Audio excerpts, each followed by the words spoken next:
everybody, welcome to the Oldish. I've heard a new expression and I want to explore it with you. The expression is age queer. Do you know what that is? Stick around, we're going to talk about it. My name is Karen Brown. I'm the publisher and editor of the Oldish, and as always, it is my pleasure to welcome you here today. Now, I heard the expression age queer on a show that I was binging called Younger. It's on Netflix if you want to have a look at it. It's all about a woman who is in her early 40s. She has children, she has a child, and she becomes a divorcee. And in the process of going through her divorce, she realizes she needs to get a job. She also very quickly realizes that people who know what her actual chronological age is are not all that anxious to hire her. So she reconfigures her resume and presents herself as 27. She gets a job. Imagine she gets a job in the field that she wants to work in, at the level that she wants to work at, and then she is challenged with maintaining this ruse. So it is quite an interesting show, but along the way, I think in maybe the fifth season, she used the term age queer, and I had never heard that before. So I looked it up. Guess what? It's a thing. It means that the chronological age that you are is not necessarily the same thing as the age that you feel or the age at which you wish to present yourself to the world. Look in the Urban Dictionary. It's there, I promise.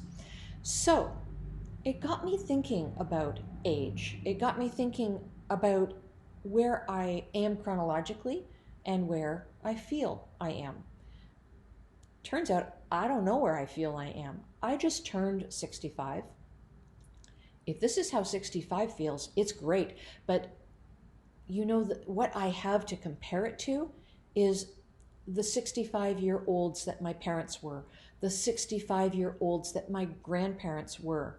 And I can tell you that 65 today, at least the way I feel, bears no resemblance to the 65 that my grandparents were. And it doesn't bear much resemblance to the 65 that my parents were when that was their age. So, you know, it got me thinking about some of the articles that we have presented to you in the last while, and the fact that self-advocacy is a very big thing on our list. Turns out that if you advocate for yourself and keep yourself healthy and well, age queer may be something that applies to you. I kind of think it applies to me. But let's take a look at some of these stories that we have looked at over the past while on the Oldish. That's theoldish.com. This is where you'll find these stories.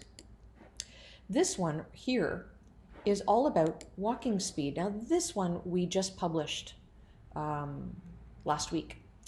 Walking speed at 45 predicts future health. Imagine. So a study was done, and people were evaluated at 26, 32, 38, and 45. And they were looking at what their age was, their biomarkers, their gum health, their cholesterol levels, their cardiorespiratory fitness, all kinds of things that they looked at for these people. And then they kept on following them. And it turns out that the health level they had at 45 was a tremendous predictor of the health that they were going to enjoy or not as they aged. There is a lot to be said for keeping on moving. Now, those of you who have watched the show recently will know that I did some New Year's resolutions, and number one on my list that I shared with you was move. Moving is ever so important. Now, I want to point something out to you. If you aren't somebody who was moving at the age of 45, don't use that as an excuse not to move now, because other articles that we have published demonstrate that it really doesn't matter as much when you start moving as that you start moving. You need to start somewhere. Just start. Okay? So that is one article that I want to show you. I'm going to show you another one. This one here, emerging food and health trends for 2020. So another of my New Year's resolutions was to pay better attention to what I eat. And there are a lot of new trends. I did a very quick live the other day, last week, I guess it was. Gosh, I lose track of time when New Year's is in the middle of a week. Anyway, it turns out that a number of diets were assessed for 2020, and for the third year in a row, the Mediterranean diet was number one. Number two was the DASH diet. So you can look at these diets and you can take a look at how they might fit into your life. But basically, you know, they focus on plant-based. They focus on grains and healthy fats.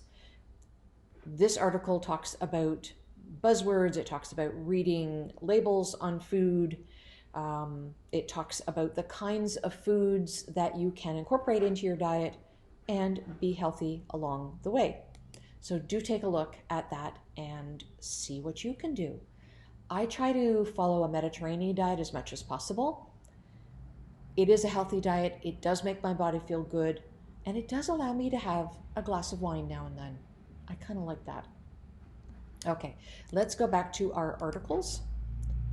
And this is one that I really quite like. Entrepreneurs create seniors' jobs.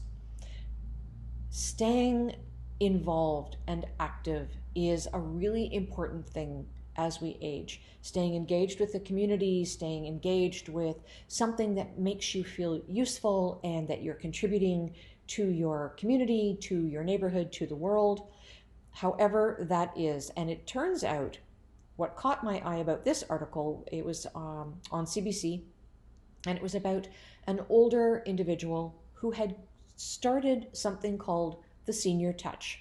The link is there, and you can go and see what he has created, but he has created jobs for older adults in the painting industry. That's his little niche. That's what he likes, and that's what he has done.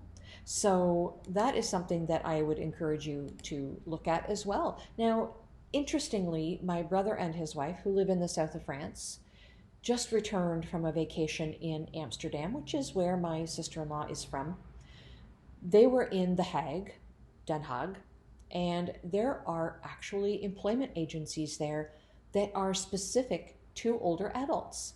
And their purpose in life is to match older adults up with part-time jobs. Whether you want to work 1 day a week, 2 days a week, 3 days a week, half days, 4 times in the week, it doesn't really matter.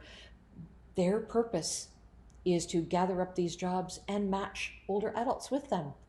So that is something we could use here in North America. If you are an older adult looking for something to do, maybe creating your own little niche business, whether it is a more global view of jobs that are available in your community, or something very narrow like painting, could be a job that you create for yourself. We'll just let you have a look at that. Now, another article that I want to draw to your attention is this one. Fewer neighbors are friends. Now, this article is something that was based on a study in the UK. It was kind of concerning. A recent survey of 2,000 adults found that 75% of them could only name 5 people who lived on their street and regarded their neighbors as acquaintances at best. Isn't that concerning? It concerns me. I mean, I was born and raised in Toronto, and yes, that's a very large city. And I could relate to that. When I was younger, I didn't care as much. Now that I'm older, I care. I think we were sort of the same way. We couldn't necessarily name people who lived on our street. And for a time, when I was a teenager, we lived in an apartment building, and we didn't know our neighbors. When I left Toronto and moved to southwestern Ontario, I lived in a town, I still live in this town, of less than 5,000 people. And as it turns out, the street that I lived on has neighborhood picnics in the summer, Christmas parties in the winter. It's not that every single person on that street socializes on a regular basis with every other person on that street, but they made an effort at least twice a year to get together. For a time, there were also neighborhood dessert parties where everybody would just bring a dessert and they'd get together in the summertime in somebody's backyard and have a chat. It was so lovely to get to know everybody. Everybody took turns hosting everybody else. Now that I have left that neighborhood, I can tell you that there are a couple of families who still live on that street who are very good friends of mine. They remain very good friends, and we still socialize. We still get together. The Super Bowl is my annual neighborhood party, and they will be coming to my home for the Super Bowl. So those friendships endure. But what is more important is the fact that socialization is something that we need to make sure we put effort into, particularly as we age. So this business of not knowing the names of your neighbors is somewhat concerning, and something that I hope all of you will take steps to improve on in your own life. Hopefully you will regard some of your neighbors as something more than acquaintances. You will know your neighbors and be able to look out after one another. As we say at the end of every show, it does indeed take a village. That is a reference to the fact that we need to look out for one another. We need to be there for one another. And as we age, you know, this business of being together, being with people your own age, has tremendous benefits. So there you go, everybody. That is our show for today. Whether or not you regard yourself as age queer, whether or not the way you present yourself to the world is really a true representation of your chronological age or the age that you feel you are, it's all valid. And I encourage you to be healthy and to take care of yourself, to eat right, to sleep well, to exercise regularly, so that you can be the best age that you are, no matter what age you think you are. Take care of one another, and as we always end the show with, it does indeed take a village. Join us next Wednesday for another edition of The Oldish TV.